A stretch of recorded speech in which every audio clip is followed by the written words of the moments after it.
pequeños sus manos y pies, y pensar que es el rey de Israel. Hola hermanos, el día de hoy, 28 de diciembre del 2021, es fiesta, y así es, fiesta de los santos inocentes.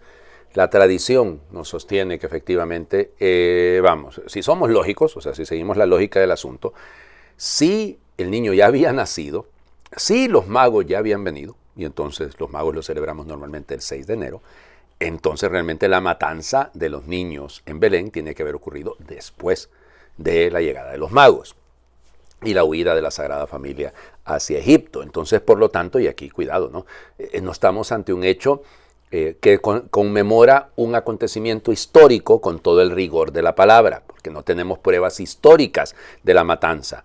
Ahora, el carácter de Herodes era sanguinario, no era increíblemente celoso, había mandado a matar hijos, esposas, es decir, realmente él era una persona desequilibrada completamente, era un loco completamente. Y entonces no es nada extraño que, además, Belén era un pueblito, niños menores de 2 años, ¿cuántos serían? Es decir, tal vez unos 10, 15, no sabemos, ¿no? O sea, no hay que andar, los evangelios apócrifos hablan de miles, no, pero tampoco, no hay manera. Los historiadores judíos de la época, Flavio Josefo, habla de lo cruel y de lo sanguinario que era Herodes el Grande, pero en ningún momento señala específicamente esta matanza. Y como les digo, la razón de la celebración es de orden teológico más que de orden histórico con el rigor de la palabra. Ahora vamos, bien, inocentes siguen muriendo hoy en día, ¿no? Son millones los que mueren producto del aborto y lamentablemente hay una presión ideológica terrible sobre nuestros países, sobre todo los países que seguimos sosteniendo la defensa de la vida a rajatabla, ¿no? Porque hay que defender la vida en toda circunstancia. Y lamentablemente pues están queriéndonos meter por activa y por pasiva proyectos a favor del aborto, proyectos a favor de la interrupción de la vida de manera natural. Y esto, hombre, lamentablemente nos hace perder el sentido de lo humano, el valor de la persona. Claro que es doloroso la violación de una mujer, claro que sí. O sea, y eso desgraciado hay que meterlo, refundirlo en el fondo de una cárcel, claro que sí. Claro que sí, eso es el atentado contra cualquier mujer, eso claro que es, eso no tiene aquí, no estamos en ese punto, pero no tiene culpa la criatura. Y ese es el problema, ¿no? Y luego empezamos a caer en un montón de eufemismos, en un montón de romanticismos, y ahí es donde hay que tener mucho cuidado. La lucha contra el aborto no es negociable para el que tiene fe y no es negociable para el que realmente entiende el valor de la persona humana. Bueno, vamos a las lecturas, ya saben, la primera carta del apóstol Juan. Ayer hemos leído unos cuantos versículos, hoy continuamos con el versículo 5 hasta llegar al capítulo 2, versículo 2. Queridos hermanos, este es el mensaje que hemos escuchado de labios de Jesucristo y que ahora les anunciamos. Dios es luz y en Él no hay nada de oscuridad. Si decimos que estamos con Dios pero vivimos en la oscuridad, mentimos y no vivimos conforme a la verdad.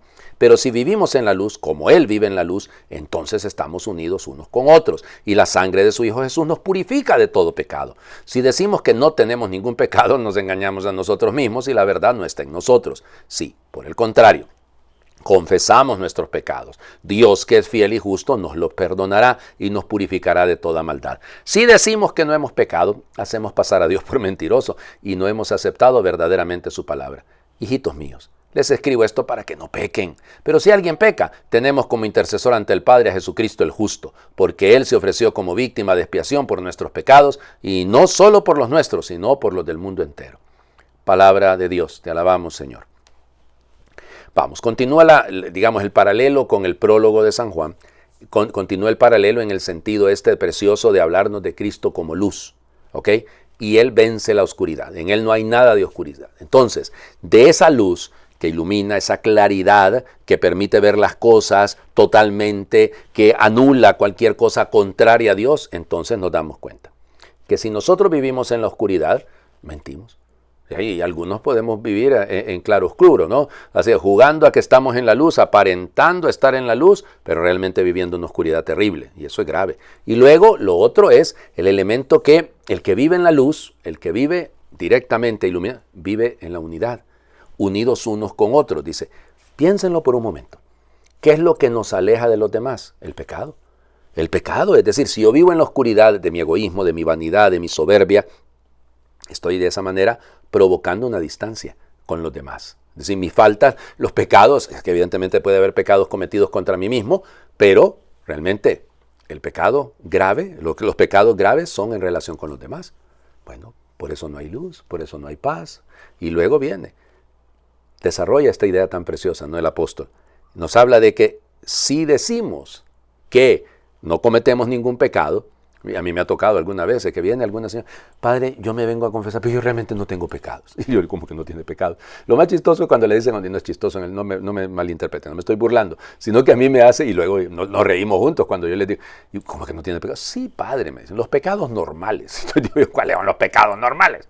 O sea, porque es una cosa simpática. No, pues alguna mentirita, algún enojo. Pecado es pecado, oigan. Y entonces, incluso Juan llega a decir que si decimos que no pecamos, estamos diciendo que Dios es mentiroso. Porque Él es totalmente luz, yo no soy totalmente luz. Si fuera yo totalmente luz, sería Dios. Entonces, claro que hay pecado en mi vida. Por omisión, por acción, por pensamiento, claro que lo hay. Ahora, venir y pedir la intercesión de Dios, confesar los pecados, ahí lo dice claramente. Tenemos a un intercesor, ¿ya? Tenemos un intercesor ante el Padre, porque Él se ofreció a sí mismo como víctima de expiación. Bueno, vamos, el Evangelio. Lógico, como estamos en la fiesta de los santos inocentes, es capítulo 2 de Mateo, versículos del 13 al 18. Después de que los magos partieron de Belén, el ángel del Señor se le apareció en sueños a José y le dijo, levántate, toma al niño y a su madre y huye a Egipto. Quédate allá hasta que yo te avise, porque Herodes va a buscar al niño para matarlo. José se levantó y esa misma noche tomó al niño y a su madre y partió para Egipto, donde permaneció hasta la muerte de Herodes. Así se cumplió lo que dijo el Señor por medio del profeta, de Egipto llamé a mi hijo. Cuando Herodes se dio cuenta de que los magos lo habían engañado, se puso furioso y mandó matar en Belén y sus alrededores a todos los niños menores de 2 años, conforme a la fecha que los magos le habían indicado. Así se cumplieron las palabras del profeta Jeremías. En Ramá se ha escuchado un grito, se oyen llantos y lamentos. Es Raquel, que llora por sus hijos y no quiere que la consuelen porque ya están muertos. Palabra del Señor. Gloria a ti, Señor Jesús. Pensaba yo en las madres que han abortado. Miren, no conozco ninguna de las pocas que conozco, ¿no? que han cometido un aborto. No conozco ninguna que esté bien. No sé si me entienden. Es que ¿quién matando una criatura, quién matando algo, que la vida que lleva en su seno, se va a sentir bien? Y las circunstancias pueden ser, buscar justificarse, ¿no? Y hay un montón, ¿no? Aquí no me voy a poner a decirlo, ¿no? Pero no, sentirse bien, ¿no? Ahí, en Ramá, Raquel llora, sí, por los hijos que ya no están, porque están muertos. Me pueden venir a decir así, pero en este caso era porque ya habían nacido. No, es que la vida es la vida, punto, en cualquier circunstancia. Qué doloroso, ¿no? Herodes en Belén queda a pocos kilómetros, hombre, de Jerusalén, y que no se moviera él, dejó que los magos fueran a averiguar la cosa. Es decir, claro, es una construcción teológica también esto, ¿no? Pero ¿cuántos Herodes hay en nuestro mundo, no? Y de repente Herodes está en el espejo. Queremos eliminar aquello que nos amenaza. Y a veces con la lengua vamos matando gente. Oigan, cuánta calumnia. Estos días escuchaba yo de algunos hermanos sacerdotes algunas cosas que decían otros, que yo me quedaba, ¿en serio? ¿Fue capaz de decirte eso? ¿Fue capaz de decir eso de aquel otro, de quien sea? Dice, ¿cómo se atreven? ¿Cómo se atreven a calumniar de esa manera? Y luego celebrar la Santa Misa. Yo, perdónenme, pero no lo entiendo. ¿Cómo toman el cuerpo de Cristo en sus manos y lo distribuyen a la gente? Si están cargados de odio y de mentiras, pero de unas mentiras olímpicas, oigan. Pero vamos, ¿para qué? Y todo por irse tapando, irse cubriendo y apareciendo como buenos, apareciendo como lo que no son. Y cuánta mentira, ¿no? Yo digo, ¿cuántos Herodes? ¿Cuántos Herodes que miran amenaza en todo? Tienen delirio de persecución. Y entonces hay que eliminar a todos aquellos que peligroso esto, es muy, muy, muy dañino.